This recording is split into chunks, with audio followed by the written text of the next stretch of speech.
नमस्कार मित्रों, आप सभी का स्वागत है मेरे इस यूट्यूब चैनल में। आज हम यूजीसी नेट के लिए पेपर 1 से संबंधित कुछ बात करेंगे और वे भी ऐसे क्वेश्चन का चर्चा करेंगे जो प्रीवियस ईयर्स में एग्जाम में क्वेश्चन पूछे गए।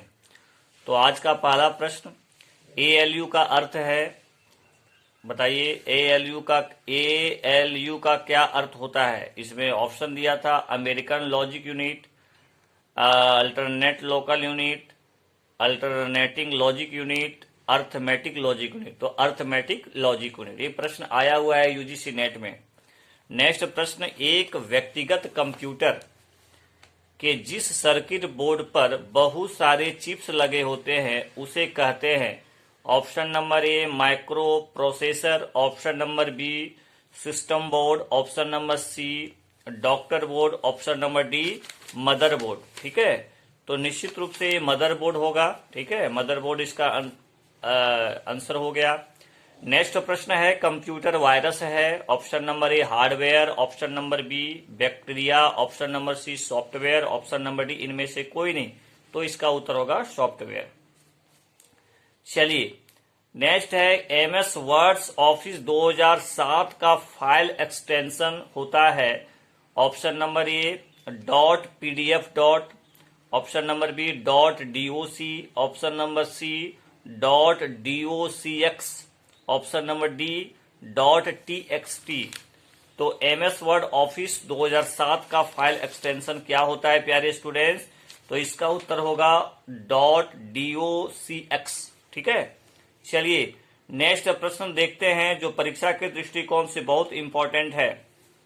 निम्नलिखित में से कौन सा मीथेन का स्रोत है? ऑप्शन नंबर ए आर्द्र स्थल जिसको बोलते हैं wetlands, option number B foam उद्योग, ऑप्शन नंबर सी तापीय विद्युत संयंत्र, ऑप्शन नंबर डी सीमेंट उद्योग। तो इसका उत्तर क्या हो जाएगा? आर्द्र स्थल जो होते हैं, ठीक है ना, वेटलैंड जो होते हैं वो मीथेन का स्रोत है।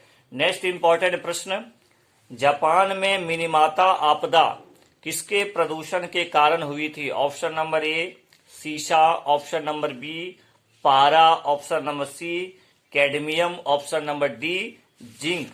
बताइए, बहुत इंपॉर्टेंट प्रश्न है। तो पारा के वजह से जो है सो वहां पर मीनामाता आपदा आया था जापान में। नेक्स्ट इंपॉर्टेंट प्रश्न, जैव आवर्धन का तात्पर्य किसकी वृद्धि से होता है? ऑप्शन नंबर ए जीवित जीवों में प्रदूषकों की सांद्रता, ऑप्शन नंबर बी जाति स्पेसीज की संख्या, ऑप्शन नंबर सी जीवित जीवों का आमाप, ऑप्शन नंबर डी बायोमास। बहुत इंपॉर्टेंट प्रश्न है, इसका उत्तर होगा जीवित जीवों में प्रदूषकों की सांद्रता में वृद्धि के से किसको बोलते हैं? जैव आवर्धन। नेक्स्ट इंपॉर्टेंट प्रश्न, नागोयो उपसंधि जिसको नागोयो प्रोटोकॉल भी बोलते हैं किससे संबंधित है? ऑप्शन नंबर ए जलवायु परिवर्तन, ऑप्शन नंबर बी ओजोन क्षय। वेरी वेरी इंपॉर्टेंट प्रश्न है प्यारे स्टूडेंट्स। ऑप्शन नंबर सी खतरनाक अपशिष्ट, ऑप्शन नंबर डी जैव विविधता। बहुत बहुत इंपॉर्टेंट प्रश्न है, इसका उत्तर होगा जैव विविधता जिसको बोलते हैं बायोडायवर्सिटी। ठीक है, नेक्स्ट इंपॉर्टेंट प्रश्न, भारत। ठीक है, नेक्स्ट प्रश्न देखते हैं जो परीक्षा के दृष्टिकोण से इंपॉर्टेंट है। भूकंपों के संदर्भ में रिक्टर स्केल पर परिणाम 1 की वृद्धि का अर्थ है। ऑप्शन नंबर ए भूकंपी तरंगों के आयाम में 10 गुना वृद्धि, ऑप्शन नंबर बी भूकंपी तरंगों की ऊर्जा में 10 गुना वृद्धि, ऑप्शन नंबर सी भूकंपी तरंगों के आयाम में 2 गुना वृद्धि, ऑप्शन नंबर डी भूकंपी तरंगों की ऊर्जा में 2 गुना वृद्धि। बहुत इंपॉर्टेंट प्रश्न है, ये प्रश्न यूजीसी नेट में आया हुआ प्रश्न है। ठीक है, इसका उत्तर होगा भूकंपी तरंगों के आयाम में 10 गुना वृद्धि।